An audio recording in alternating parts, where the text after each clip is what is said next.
The most obvious example of qiyas in our times, wherein its application has changed, is that concerning the laws governing smoking. Right? You hear the usual controversy among people. Is it makruh? Isn't it makruh? Some people saying it's haram. Is it haram? It's not in the Quran, so how could it be haram? Muslims have always said it was makruh. How can somebody come along today and say it's haram? Well, if we look at the history of tobacco, and of course it came from North America, taken back to Europe by Sir Walter Raleigh, smoking out of a pipe, clay pipes. Eventually it worked its way among the upper class to Ottoman Turkey in around the 16th or 17th century. And when it came among the Ottomans and people began to use it, or people wanted to use it, the scholars of the time had to address how this act would be categorized, because everything in Islam falls under one of the rulings. Either it is haram, prohibited, or it's wajib, you must do it, or it is mustahab, you are recommended to do it, or it's makruh, it's disliked for you to do it, or it's neutral. Whether you do it, you don't do it, all the same. So they had to find a ruling for it. They observed those who smoked, what was the consequence? What was the effects of smoking? The only discernible negative effects, because of course that's what they're looking for, negative effects. If there are no negative effects, it's okay. Because the general ruling for foods and dress and things which are not connected directly with the religion is that it is all okay unless it has been specifically prohibited. That's the general ruling. Whereas when we deal with religious acts, the ruling changes. It is all forbidden unless there is specific instructions to permit it. That law changes. Why? Because innovation in religion is prohibited, so the law has to function like that. Whereas innovation in our daily lives is encouraged. That's why the law functions the other way.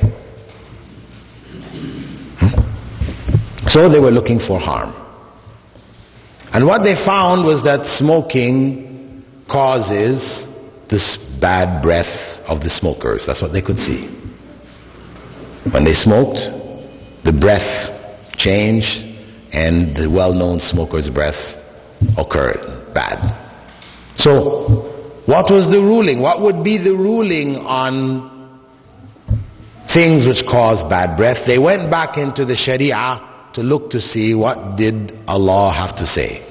And they found in the statement of Prophet Muhammad ﷺ, anyone who eats raw onions or raw garlic should not come to our mosques. Prophet ﷺ prohibited people who eat raw garlic and raw onions from coming to the mosque. Meaning you eat it before coming. Doesn't mean if you eat it any time. Last year you can't come to the mosque. No. Just if you're eating it before coming to the mosque. Why? Because of the harm. Here's your general welfare you're looking about again, right? General welfare. In the salah, when we finish the salah, we turn to each other saying what? Assalamu alaikum wa rahmatullah. Right, yeah. You know, after eating garlic and onions, this becomes harm. We're harming our brothers here and our sisters. So Prophet ﷺ said, stay home. Better you stay home. Now what is happening? When he said stay home and don't pray in the masjid, he is depriving you of 27 times more blessing. Isn't Isn't it? Because prayer in the masjid is 25 to 27 times more than praying by yourself at home. So when eating raw onions or garlic will cause you to lose those additional benefits, the ruling on the eating of raw onions and garlic became makruh, disliked. Not haram, not forbidden, but disliked. Disliked why? Because it is depriving, it will deprive you of additional reward. So, makruh. So they said, okay, the bad breath of the smoker is like the bad breath of those who eat raw onions and garlic. So we rule that smoking is makruh. 500 years ago, scholars ruled it was makruh. But we all know that the Surgeon General of the United States of America in 1979 announced to the American public that it has been conclusively shown that smoking causes cancer. Conclusively. This is after a long fight, a long struggle. The tobacco companies paid their scientists to fight that body of information that was accumulating, pointing towards this fact. Because actually scientists said that way back. But they didn't have absolute conclusive evidence. So the tobacco companies, they paid scientists big money to stand up and say, no, it is not definite.